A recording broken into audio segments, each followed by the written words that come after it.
बिस्मिल्लाहिर्रहमानिर्रहीम। अस्सलाम वालेकुम। मैं हूं वसीम खान और आप देख रहे हैं WK न्यूज़। चलते हैं आज की अहम खबरों की जानिब। शख्सियत मौजूद है, इन्होंने मुझे बुलाया और कहा कि वसीम भाई मुझे कुछ बात करनी है, तो आइए ज़रा इनसे बात करते हैं। अस्सलाम वालेकुम। वालेकुम सलाम व रहमतुल्लाह। सबसे पहले नाम भी बताएं और आपने मुझे बुलाया, ज़रा बताएं क्या कहना चाहेंगे इस तरफ आइए। हाफिज़ अब्दुल्ला मेरा नाम है, हाफिज़ अब्दुल्ला तारी।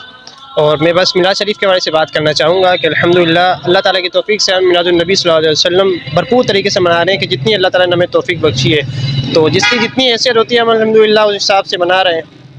तो अगर कोई एतराज़ करता है तो लाख एतराज़ करे, मगर अल्लाह ताला ने जब हमारे नसीब में ये चीज़ मनाना लिख दी है तो हम इंशाअल्लाह ज़रूर मरते दम तक मनाते रहेंगे इंशाअल्लाह। अच्छा, मुझे बताएं कि क्या ना फ़वाइद थोड़े से बताएं ना कि क्या फ़वाइद हमारे नाज़रीन भी देखें और सुने।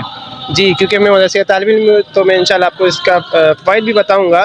सबसे पहला फ़ायदा तो ये है कि हमारे दिल में नबी करीम सल्लल्लाहु अलैहि वसल्लम की मोहब्बत बढ़ेगी। फिर इंशाअल्लाह हमें उम्मीद है कि नबी करीम सल्लल्लाहु अलैहि वसल्लम की शफ़ाअत भी हमें बरोज़ महशर मिलेगी, सिर्फ़ और सिर्फ इस वजह से कि हम नबी करीम सल्लल्लाहु अलैहि वसल्लम का मिलाद दुनिया में मना रहे हैं। तो इससे हमारे दिल में मज़ीद आका करीम सल्लल्लाहु अलैहि वसल्लम की मोहब्बत भी पैदा होगी।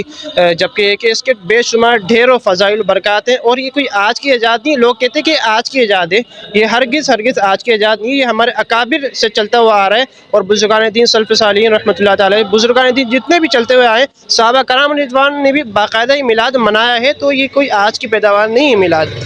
बरकत है, बरकत। जी बिल्कुल, अल्हम्दुलिल्लाह इसकी बरकत है। मैं तो बचपन से, क्योंकि अल्हम्दुलिल्लाह सुन्नी घराने में पैदा हुआ हूँ, तो इसकी अल्हम्दुलिल्लाह बरकत है, बचपन से देखता हुआ हूँ। इंशाअल्लाह हम तो अपनी नस्लों दर नस्लों में ये चीज़ मुंतकिल करेंगे इंशाअल्लाह।